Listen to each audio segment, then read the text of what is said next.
There's a book that's been hidden in plain sight for over a century. It contains 7 principles that govern everything. Your thoughts, your relationships, your entire reality. The ancient Egyptians knew them.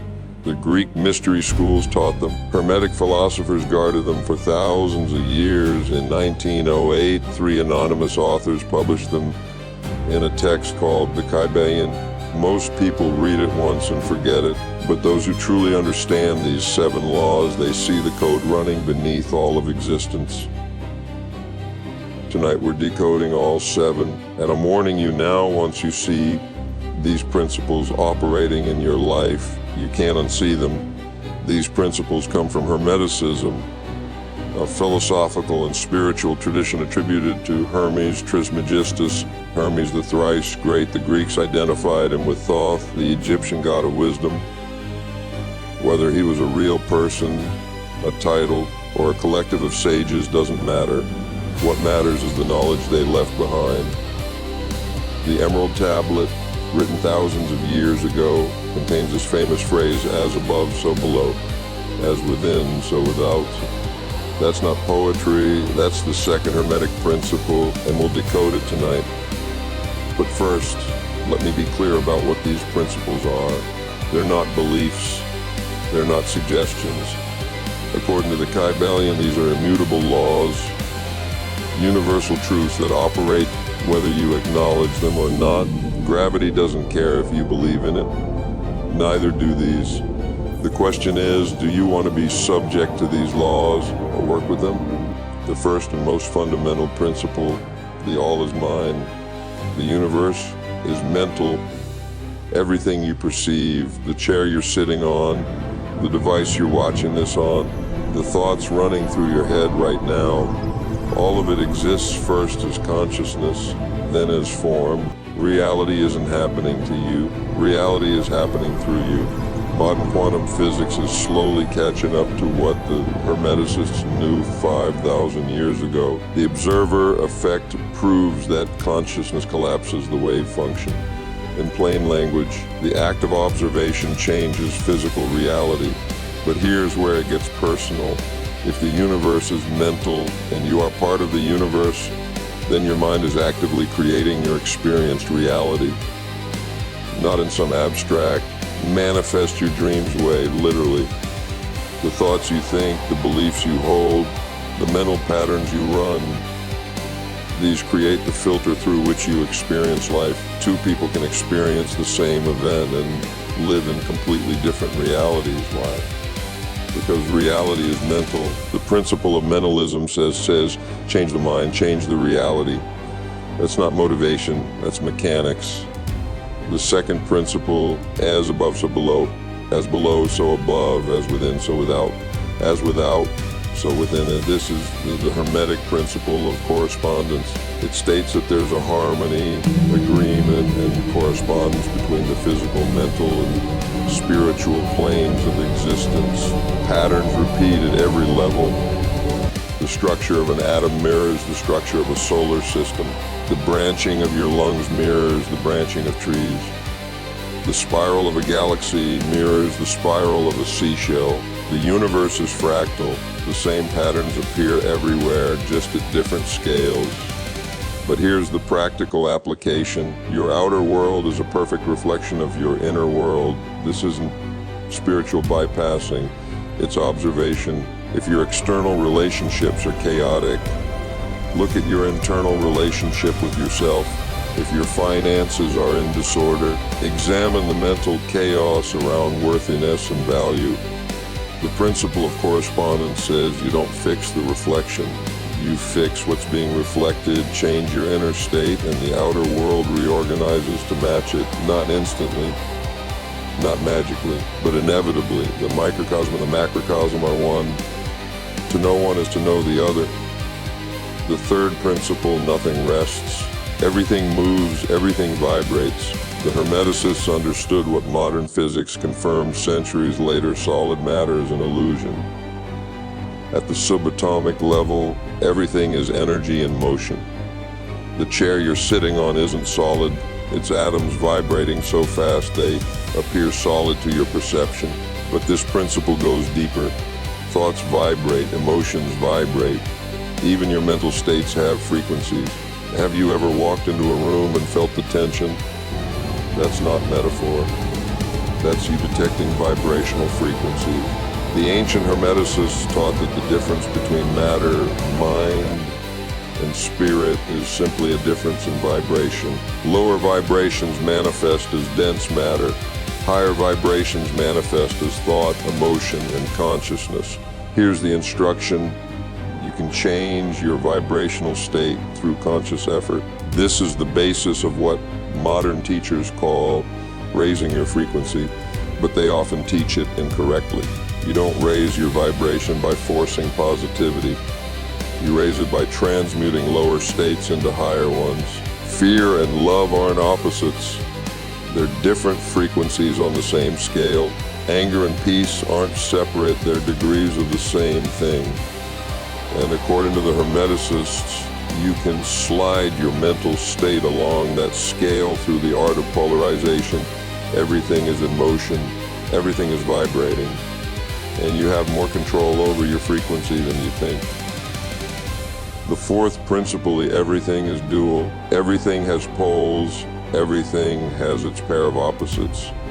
This is the principle of polarity, and it's one of the most misunderstood. Most people think opposites are separate things. The Hermeticists knew better.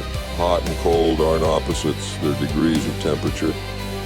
Love and hate aren't opposites, they're degrees of the same emotion. Light and dark aren't separate, they're degrees of illumination. Everything exists on a spectrum. And here's the key. If opposites are just degrees of the same thing, you can transform one into the other. This is the basis of mental alchemy. You can't force yourself to stop being angry by suppressing it, but you can transmute anger, which is just energy, into determination, which is energy directed differently. You can't force yourself to love someone you fear, but you can recognize that fear and love are the same emotional energy at different polarities and consciously shift along that scale. The Kybalion teaches the art of polarization, the ability to change your mental vibration by focusing on the desired pole. When you're in despair, you don't fight despair. You focus on the opposite pole, hope, and consciously slide toward it. This isn't positive thinking. This is energy mechanics. The pole exists. You're just choosing which end of the spectrum to occupy. The fifth principle, everything flows out and in, everything has its tides. All things rise and fall. The principle of rhythm states that everything operates in cycles. Day follows night. Summer follows winter. Expansion follows contraction. The universe breathes, and so do you. You've lived this your entire life. Motivated for 3 weeks, then burned out. Then loved, then distant. Confident, then insecure. Productive, then exhausted. You thought something was wrong with you. Nothing's wrong. You're operating under a natural law. The pendulum swings. And here's the brutal truth. The farther you swing in one direction, the farther you swing back. Every high creates a low. Every expansion demands a contraction. This is why people who force themselves to be vibe all the time crash harder than anyone. But the Hermeticists didn't just observe the rhythm. They taught how to neutralize it. The law of neutralization states you can't stop the pendulum, but you can raise yourself above the swing. When you become aware that you're in a rhythm, you stop identifying with the movement. The tide pulls at the ocean, but the depths remain still. You don't resist the swing, you observe it. The pendulum is moving toward the negative pole.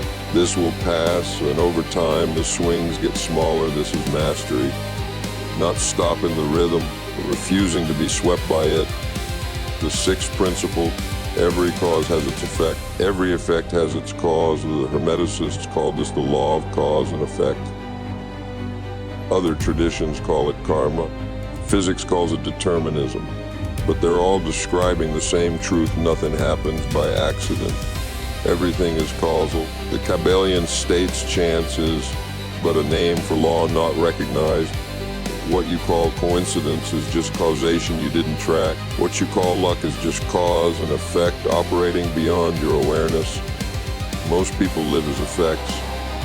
Things happen to them. They react, they're swept by circumstance. Hermeticists taught that mastery is becoming a cause instead of an effect. Every thought you think, every word you speak, every action you take, these are causes that will produce effects. Here's the instruction on, if you want to know what you've been thinking and doing, look at your current life. That's the effect. Your present circumstances are the result of past causes you set in motion, and your future circumstances are being caused by what you're thinking and doing right now. This principle is brutal because it removes victimhood, but it's also liberating because it returns power. You're not subject to random chaos.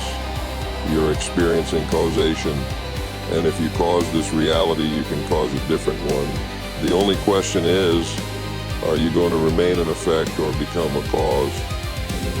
The seventh principle of gender is in everything.